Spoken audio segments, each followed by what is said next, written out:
First of all, I want to reiterate how disappointing it was to not be able to support any of the bills in this package. We were making great progress toward a compromise on penalties, but apparently this chamber is preparing to put union self-interest ahead of sound policy. The criminal penalties in this legislation are overly broad and will open up an employer to possible felony convictions for minor and non-serious violations of the Act. I do agree that the law as currently on the books is insufficient for serious violations resulting in death or great bodily harm.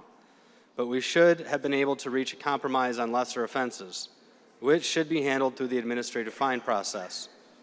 The overly punitive punishments for relatively minor offenses will cause some employers to stop offering jobs to kids. Related to Senate Bill 964, I do appreciate the intent here by both the bill sponsor and Leo. They want to make sure kids are safe in the work environment, and that is commendable. But the current process for approving work permits for kids is working well, and the limited number of violations does not warrant this degree of change. Currently, 14 through 17-year-olds need to get a work permit from their local school district.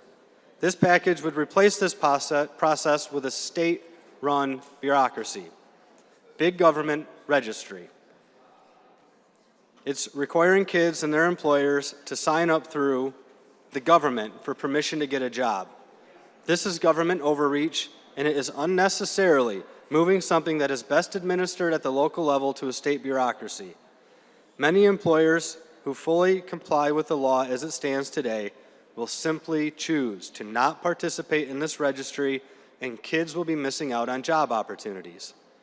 If we had a rampant statewide problem of chronic violations of this act, then I could get behind a registry.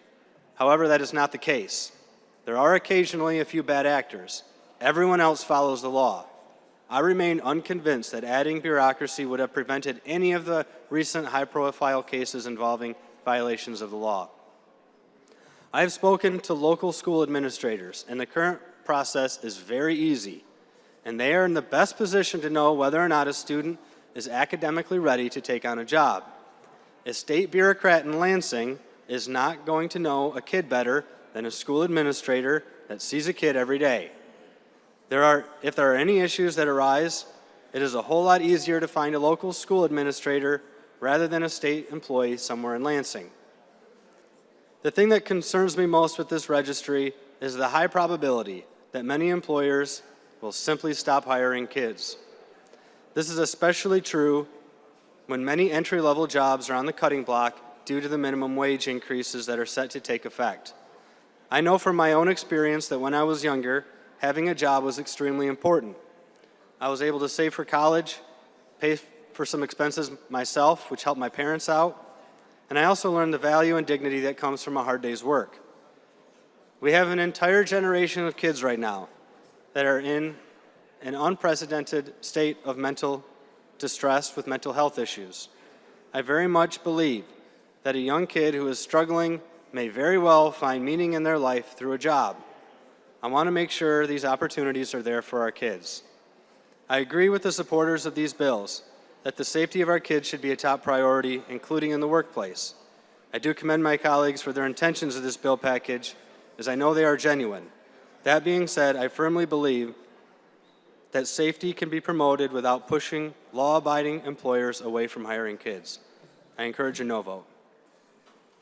Thank you, Mr. President. I wanted to, clarify a couple things that were stated. First off, I specifically said in my remarks, I agree that in cases of death or serious injury, the penalties we have now are insufficient. So nobody's arguing about that. And the example of what happened in Ionia, in the county of Ionia, definitely the penalties should be raised for that. Nobody's saying otherwise. To say that we're saying otherwise is misleading. The other example about the kid who was working too late, beyond the hours that they should have, and failed their classes, they're violating current law, and the school had the ability to revoke the work permit. So the administrator should have been brought aware of that, and the kid could have stayed home and studied. A Lansing bureaucrat is not going to solve this problem because there is no way they are going to know what's going on in that kid's classroom better than the school teacher and the school administrator. So this registry is not going to help. It's actually going to make the situation worse because we're taking something away from the local level where there's more knowledge of the situation and moving it far away to a distant land where people don't know what's going on with that individual kid. And then to argue that we're being hypocritical here is just beyond the pale, and it's unnecessary.